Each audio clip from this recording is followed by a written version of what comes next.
Hello! Hi అందరికీ. బాగున్నారా అందరూ? నేను మీ కావేరిని. ఇవాళ నా ఛానల్‌లో చేపల పులుసు చేస్తున్నాను. చూడండి. ఇప్పుడు దాకా నా ఛానల్‌ని సబ్స్క్రైబ్ చేసుకోకపోతే సబ్స్క్రైబ్ చేసుకోండి ప్లీజ్. శుభ్రంగా క్లీన్ చేసుకోవాలి. కొంచెం గల్లుప్పు వేసుకొని 2 సార్లు వాటర్ తోటి శుభ్రం చేసుకోవాలి. శుభ్రం చేసుకొని పక్కన పెట్టుకుందాం.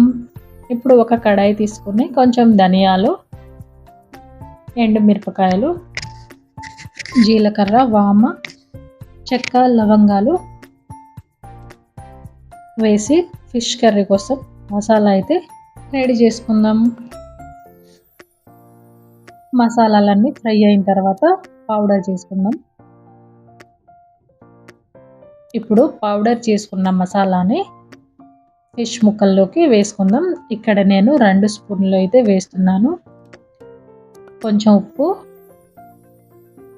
కొంచెం పసుపు, కొంచెం కారం,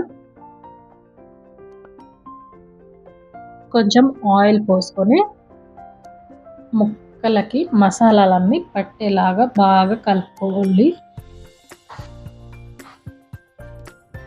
చూడండి, ఇక్కడ చూపిస్తున్న విధంగా ముక్కలకి మసాలా పట్టేలాగా కలుపుకోవాలి.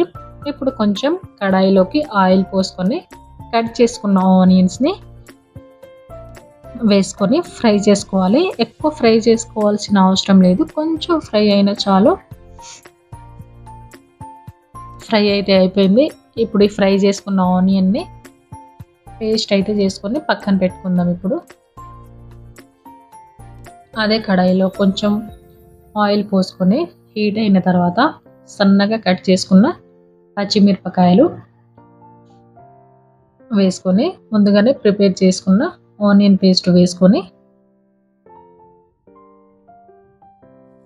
కొంచెం కలర్ చేంజ్ అయ్యేంత వరకు ఫ్రై చేసుకుందాం. ఫ్రై అయిన తర్వాత అల్లం వెల్లుల్లి పేస్ట్ వేసి పచ్చి వాసన పోయేదాకా ఫ్రై చేసుకోవాలి.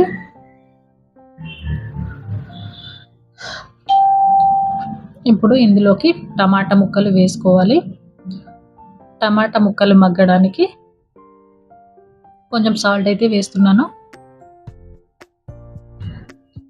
సాల్ట్ వేసుకొని 1 నిమిషం మూత పెట్టుకొని ఫ్రై చేసుకోవాలి.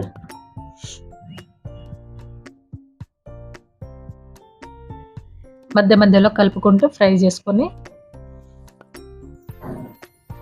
ఆయిల్ పైకి తేలేంత వరకు కుక్ చేసుకోవాలి. మళ్ళీ ఇప్పుడైతే చేప ముక్కలు వేసుకుందాం. టమాటాలు అయితే బాగా మగ్గినాయి, ఆయిల్ కూడా పైకి తేలింది. ఈ చేప ముక్కల్ని ఇట్లా ఆయిల్లో ఒక 2 నిమిషాలు కుక్ చేసుకోవడం వల్ల నీసు వాసన అనేది రాకుండా ఉంటుంది.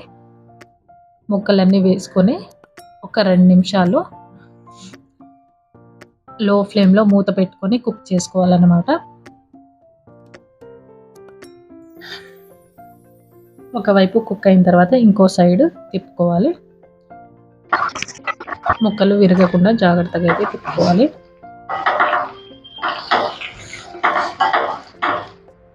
తిప్పుకున్న తర్వాత మళ్ళీ 1 నిమిషం మూత పెట్టుకొని ఇంకోవైపు కుక్ చేసుకుందాం. ఇక్కడ చింతపండును అయితే నానబెట్టి పులుసు అయితే తీసుకున్నాను నేను. 2 వైపులా కుక్ అయిన తర్వాత చింతపండు పులుసు అయితే వేసుకుందాం. ఇప్పుడు ఇందులో కొంచెం వాటర్ యాడ్ చేసుకొని గరిట పెట్టి తిప్పకుండా ఇక్కడ చూపిస్తున్న విధంగా తిప్పుకోవాలి. 5 నిమిషాలు హై ఫ్లేమ్లో మూత పెట్టుకొని కుక్ చేసుకోవాలి. చూద్దాం, ఇప్పుడు పులుసు అయితే కుక్ అయింది. చేపల పులుసు రెడీ అయింది. చాలా బాగుంది, వాసన కూడా చాలా బాగా వస్తుంది. ముక్క కూడా చాలా బాగా కుక్ అయింది. పైనుంచి కొంచెం కొత్తిమీర అయితే వేసుకుందాం. ఇప్పుడు ఫైనల్గా పులుసు అయితే రెడీ అయిపోయింది. వేడివేడిగా చాలా బాగుంది. చల్లటి వాతావరణం, వేడి వేడి పులుసు తింటే చాలా బాగుంటుంది. టేస్ట్ అయితే నేను టేస్ట్ అయితే చేస్తున్నాను.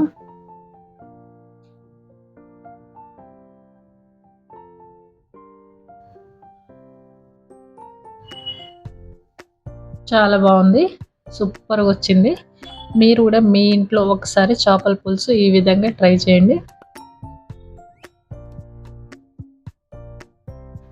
చాలా వేడి వేడిగా ఉంది. సూపర్గా వచ్చింది. ఈ ముక్కల్లో అయితే ముళ్ళులు చాలా తక్కువగా ఉంటుంది. అద్భుతంగా ఉంది.